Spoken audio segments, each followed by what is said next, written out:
Hi everyone, I'm going to be teaching you how to do an activity that helps young learners develop rhyme skills. It is called Silly Soup. So to begin with this activity, you can use a couple different methods.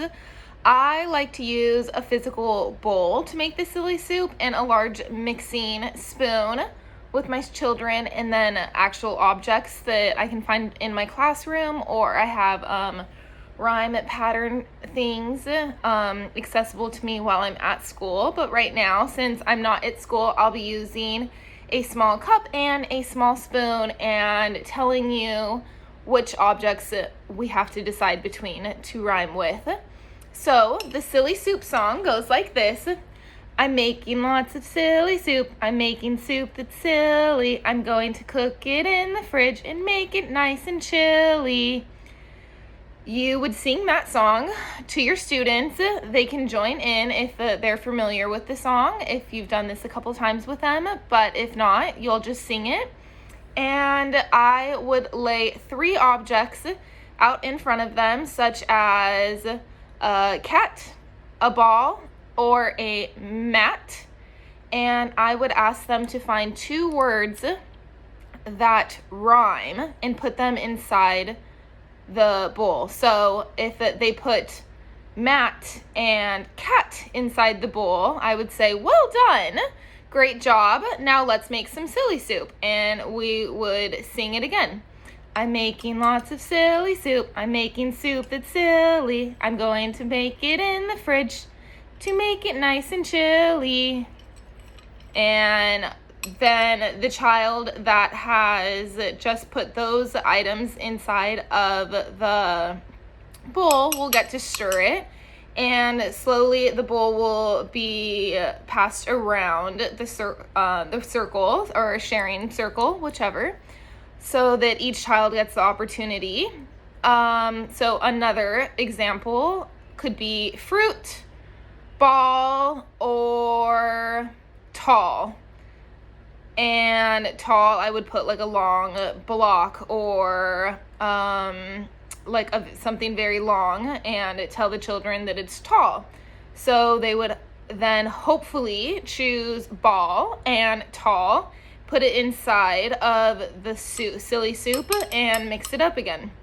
I'm making lots of silly soup. I'm making soup that's silly. I'm going to cook it in the fridge to make it nice and chilly.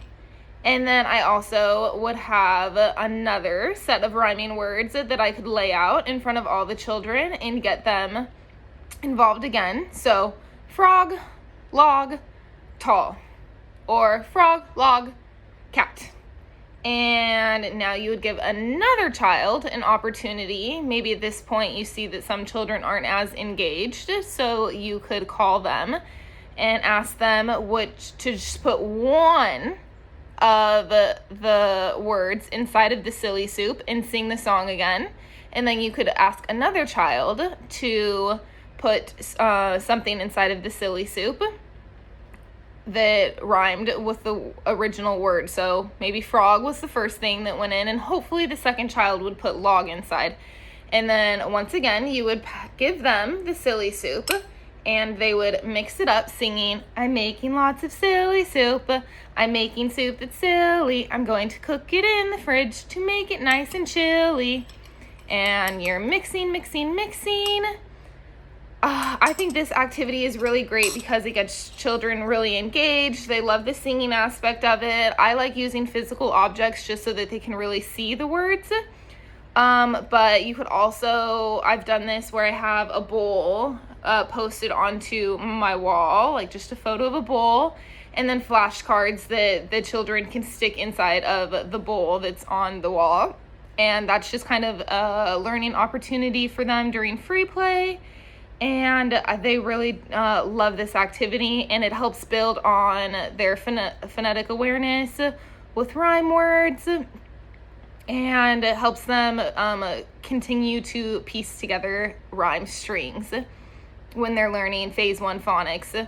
I specifically teach early years, so I teach 3 to 4 year olds. So this is what we do after teaching body percussion and environmental sounds. So this is just kind of the introduction activity to rhyme activities for them, and they really love it. I hope that you enjoyed it as well, and if you have any questions, feel free to ask.